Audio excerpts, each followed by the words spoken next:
Hey, welcome back to another episode of the Engineered Impact Podcast. I'm your host, Dan Korth, and today I want to talk about a recurring theme on this show, which is that conventional wisdom is often not what it's sold to be, right?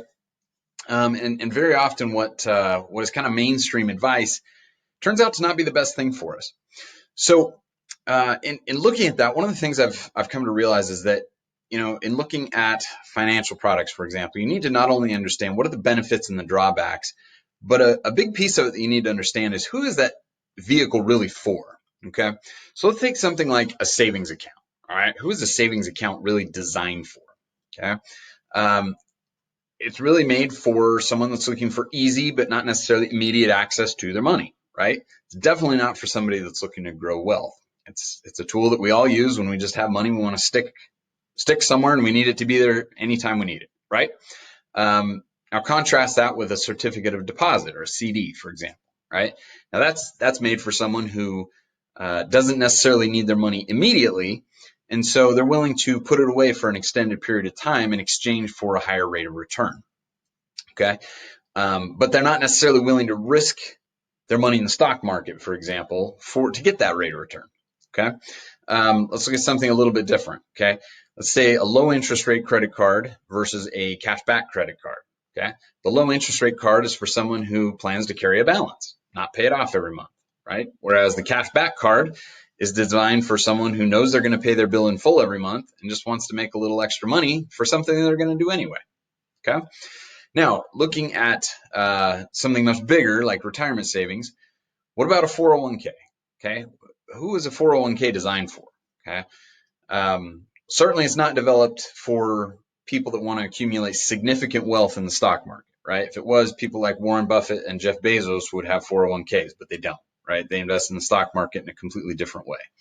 401k is mostly designed for people that plan to work for several decades, and want to save up a nest egg that will hopefully allow them to enjoy a comfortable retirement someday, right? Not necessarily for people that want a very active role in how their money is managed, how it's invested. It's kind of designed to be a set it and forget it kind of tool, right? So, if you're the kind of person that wants to take an active role in your investing, if you want to have a lot of control over your cash flow, you probably need something that's a little bit different, right? A vehicle that's designed to give you those things. Okay. So if you don't want those things, if the 401k is, right up your alley, that's great. There's nothing wrong with that. Now, I'm an engineer, and while you certainly don't have to be an engineer to listen to this show, a lot of our listeners are either engineers or folks that have some type of technical background or technical inclinations. People that like to think, like to analyze, like to do, right? Like to solve problems. So if you're anything like me, I love to geek out over financial spreadsheets. And so I want a tool that will let me engineer my finances just like I do a propulsion system. Okay. I want to strategically engineer my finances to produce a certain result. And for me, that result is I want to be financially free in 10 years or less. Okay. Now that requires that I have a lot more control over my cash flow, that I have a lot more access to my money than something like a 401k can give me. Okay. 401k is just not designed for someone like me. I need a different product. Okay. So aside from the fees and the risk and the taxes and the inflation that we often talk about that make me a non-fan of the 401k, when I really look at and get down to what is it I want out of a financial product or out of my financial strategy, I want to be financially free in 10 years or less. So I need something that's going to give me the ability to move fast, that to take control and to take responsibility, and it gives me access to my money, that gives me the kind of guarantees that will allow me to have financial freedom in 10 years or less. Okay, so I need a different product. Well, as longtime listeners know, a number of years ago, I finally found the perfect savings vehicle for people like me. And I found it in the form of cash value life insurance policies. Okay. Now, to some people, that makes their head explode. Okay. Because they've heard many financial pundits slam whole life insurance as a scam or a ripoff for the payday lender of the middle class. Right. And And the folks that talk about that, they'll share statistics about, what percentage of people start these policies and then close them. How much money do they lose when they do it, and all of the gloom and doom, what a ripoff these things are, right? They'll talk about lower rates of return than the average returns in the stock market. Okay, but let's go back to where we started the conversation. Okay, the people that say that kind of stuff are not talking to people like you and me. Okay. Dave Ramsey, who's one of the most vocal critics of whole life insurance policies, is, for the most part, not talking to the kind of people who are probably listening to me right now. Okay.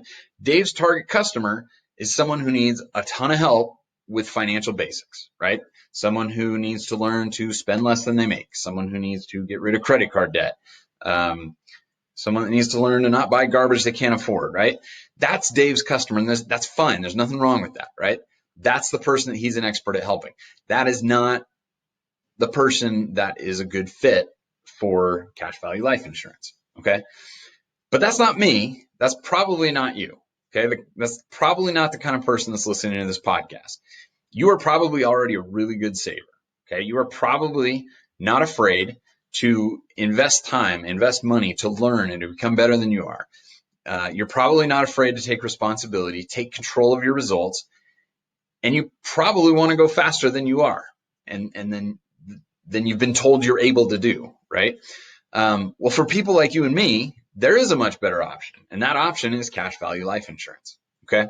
Now, are there problems with these? Are the things that Dave and others say true? Yeah, there are, right? In many cases, people do walk away from these earlier than they should, and they lose a lot of money. Okay. But the problem in many cases is that folks go into these policies looking at it as life insurance, okay? And it is really expensive life insurance if that's what you're looking to get out of it, okay? But what if you only bought the life insurance policy because it just happened to be the financial vehicle that could give you a whole lot of other really cool benefits that you wanted, okay? Well, structured properly, that's exactly what you can do with cash value life insurance, okay? You buy the absolute minimum amount of insurance that you can, and then you turn the policy into the most powerful savings account in the world. That's how I use it, okay? So when you structure these policies properly, most of the premiums that you pay are going to go towards something called cash value, okay? A little bit of it has to go to pay for a death benefit, just like you would if you were buying a term policy. That's one of the rules the IRS sets so that you can use these policies the way we want to use them, okay? But most of your premium is going to go to something called cash value. And each year that passes, more and more of your money is going to go to this cash value, okay? Now, your cash value is like your own little bank that you're capitalizing over time, okay? And you, as the banker, can put money in, and then you can take as much as you want back out at any time for any reason, without a credit check, without a payment schedule, without any kind of outside collateral or a mountain of paperwork, okay? I have been doing a lot of real estate transactions the last 6 months, and it is a nightmare to get those loans, right? These loans, I have on multiple occasions processed them walking from my car to my office. Okay, you can do these in a matter of minutes. It's a matter of you call up, say you want a loan, they'll ask you how much, they'll confirm your address, and the check is in the mail. In addition to that access to your money, as a policy owner, you're going to get an average of 4 to 5% growth on your money in the form of guaranteed interest and non-guaranteed, but almost always paid dividends. Okay, I've had these policies for, my oldest one is 7 years old now, almost 8 years old now. They've paid a dividend every year. The kinds of companies that I work with have paid dividends, in most cases, over 100 years. Okay, so the dividends aren't technically guaranteed, but they're about as close as you can come. Okay, now you're going to capitalize your bank, right, with after-tax savings or after-tax dollars. But once those dollars go in, they never need to be taxed again, okay? And even better, you can access the growth on those dollars tax-free, okay? Now, one of the things I love most is that this tool allows me to take almost complete control of my capital and use it any way I see fit, okay? And my favorite ways to use these policies are either to fund vacations for my wife and I or my family, or to make investments. And in either case, the dollars that I take out end up continuing to grow at 4 or 5%. in addition to whatever I'm doing with them, right? So I can take those dollars. I'm still going to get 4 to 5% in my policy, but then I can take those and I can invest them in an experience that enhances my life. I can invest them in some other financial investment that's going to double my gains essentially on those same dollars, right? Now, those are my favorite things to do with those, but my wife and I have used these policies for a lot of other things. We've used them to fund home projects. We've used them for medical expenses. We've used them for a down payment on a car. We've used them to start up a couple of small business ventures, or just to give ourselves a little extra flexibility in our budget when we need it. Okay. So, what I wanted to do today is give you kind of a high level overview of why I love these policies so much, why I think they're so powerful. Over the next several episodes, I'm going to start to dive deeper into some of these benefits that I've talked about today. But what I'd recommend that you do today is take a look at what are your financial goals, okay? And then what are the financial tools you're using to get those goals, and are those things aligned, okay? Are the tools that you're using providing a high likelihood that they'll yield the results that you're trying to get, okay? So for example, do you want to be financially free in 10 years or less like I do? Do you know that you're smart enough to learn how to take control of your own money and you're willing to take responsibility for your results? Do you want to minimize your tax burden in the future? Do you want to minimize the fees that you pay on your savings? Do you want access to your money anytime you need it for any reason, whether it's to cover an emergency repair or a medical expense, or invest in a new skill, or take a vacation, or invest in a killer opportunity that just popped up? Okay. As you look at who you are as a person, as you look at who you want to be, at the goals that you have for yourself, ask yourself if the tools and the strategies that you're using are aligned with those goals, with those desires, with your personality. Okay. And if so, congratulations. That's awesome. If not, then stay tuned, keep listening, because we're going to continue to deep dive into one of the coolest and most powerful financial tools I've ever found.